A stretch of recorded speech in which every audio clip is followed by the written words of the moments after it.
has the government decided to fund municipalities? There's a reason why.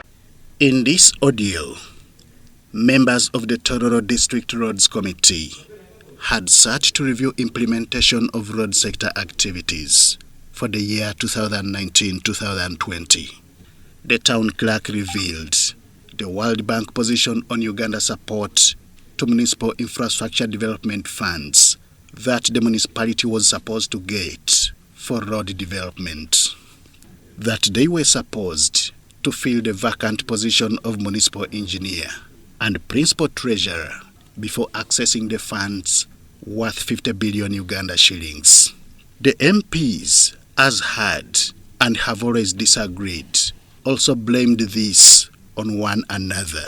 We have missed even the city status. You want us also to miss this money? Honorable, No, I will not allow that here. The district council has been non-functional for the last 2 years. They have just woken up now. So who's the problem? USMID, as it is popularly known, is a 2013 project that was approved by the World Bank Board of Executive Directors. This was through an International Development Association credit of $150 million.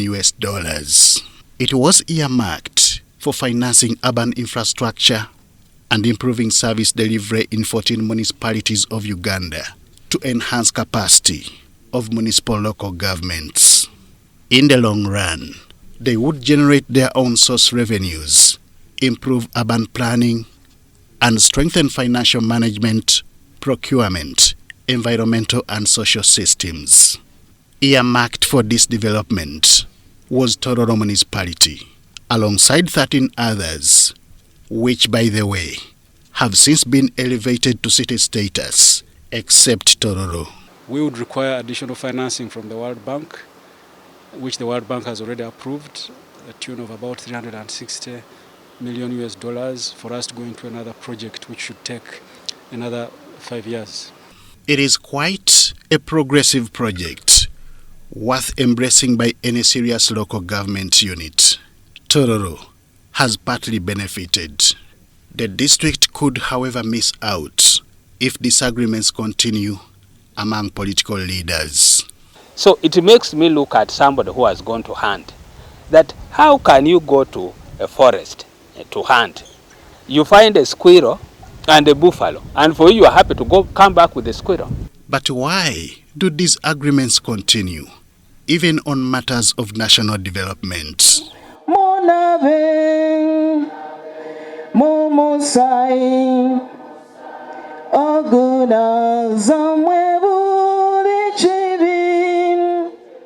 November 2019.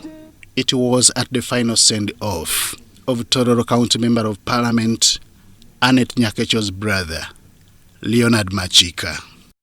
He had succumbed to cancer. A section of other members of Parliament joined other mourners to condole with her.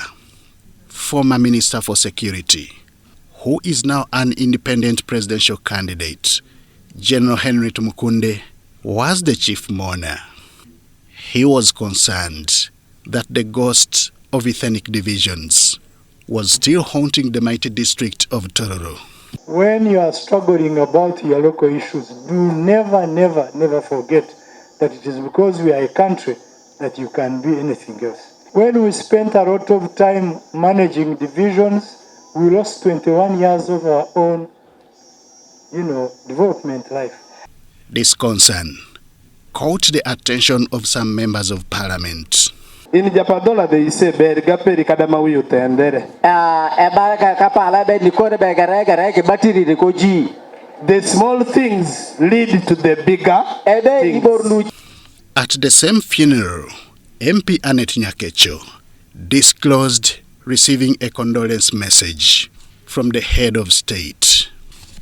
She claimed President Yoweri Museveni had promised to put the matter to rest by acting on the findings from the London inquiry. As I tell you, my brothers and sisters, we are reaching the promised land. Those of you who are not clapping are the ones who are the enemies of progress. 1 year later, such action is yet to be seen, and the matter of where Tororo municipality is located remains pending. If Tororo was granted the city status, it would go a long way to solve the problem of the Japadora versus the Iteso. But how will this work? Will it even be effective? Maybe. Maybe not. But let us listen to Professor Ndebesa again. If Tororo became a city, was given a city status, then it will have 2 divisions. One division can be taken by the Japadora, another division by the Iteso. 2, if Tororo was granted a city status, then the Japadora can have a district and the Iteso would have a district. 3, then the executive director, who has got more powers on the running of the city, would be from another district, another area of Uganda. Some people agree with Professor Mwambusi Ndebesa, but some don't. But in order to reach that level, they must be talking. So how would they get a city when they are not talking to one another? Because there must be an environment through which all of them must sit and agree on what they want to achieve, how far they want to go. It needs leadership, clear-headed leadership, both from the region, from the Tororo itself, and also at national level. Because at national level, they keep getting different signals. So there's need for clarity on what the central government wants Tororo to be in consultation with the people of Tororo.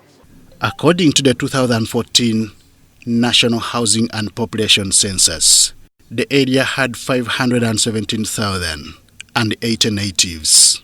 Of these, 29% were Japadola, while 22.4% were Iteso. The 2 tribes are at the center of conflict in Tororo. There are 78 ethnic groups in Tororo now. So if you decide to create districts on ethnic grounds, because one ethnic group does not understand the language of the other, then you will create 78 ethnic districts in Tororo. How have such political differences been handled elsewhere in favor of development? Northern Uganda could provide an insight into this. Its main town of Gulu was recently elevated to a city status, despite political differences and diversity in the area. You know, if it comes on development, as leaders from Northern Uganda, we all tow the same line. Who will save the border district of Tororo from endlessly being divided along ethnic lines? Some of the disputes which are in local government, within, are a matter of personality, others are a matter of capacity building, ensuring that people know their roles. They are no longer even looking at service delivery. So, but at the end of the day, a decision has to be made. How soon that decision will be made remains a mystery which perhaps only God knows. Henry Okrut, UBC.